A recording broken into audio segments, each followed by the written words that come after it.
7 years after its final episode on Channel 4, Deal or No Deal is back. The jackpot has been cut to £100,000 from £250,000, and Catchphrase's Stephen Mulhern has replaced Noel Edmonds. Otherwise, the format is exactly the same. Is it just me, or does Mulhern look like a younger, cheekier version of Piers Morgan? He's 46, but appears as if he's arrived on a chopper bike, fresh from his paper round. He was good with the contestants, but his chat needs a bit of work. Contestant Raj revealed that he makes costume jewelry. "Oh, nice," said Stephen. "Sian is a wedding planner." "Nice," said Stephen. "Miles is getting married soon." "Nice," said Stephen. He was almost upstaged by Sian, who was the first contestant in the hot seat and never seemed to have a thought she didn't say out loud. She left with a respectable £17,500. Deal or no deal shouldn't really work. There is nothing for the viewer to contribute, no answers to shout. It's all about opening boxes and guesswork.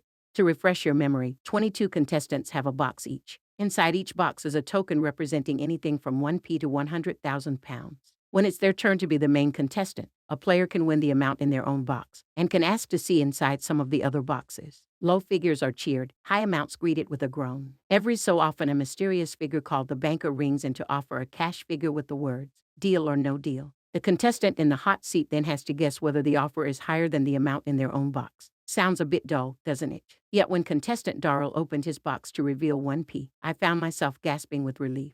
Yes, you're right, I should probably get out more. We all get nervous when a new boss arrives, and it seems William Shakespeare was no exception. He had good cause to be worried when James I replaced his patron Elizabeth in 1603, according to Shakespeare, Rise of a Genius. Perhaps the most interesting theory was that Macbeth was a desperate attempt to suck up to James, who had an interest in witchcraft. James didn't like the theater and dozed off during plays. Early in his reign, he banned theatrigoing on Sundays. Yet just as the bard must have been wondering whether to throw in the quill, his company was unexpectedly appointed as the king's personal troupe.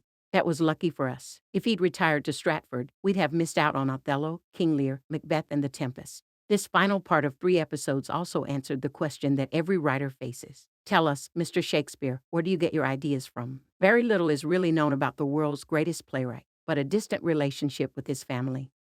He lived in London, they lived in Stratford, might have inspired King Lear, and was The Tempest a last gasp before he retired. Perhaps the most interesting theory was that Macbeth was a desperate attempt to suck up to James, who had an interest in witchcraft.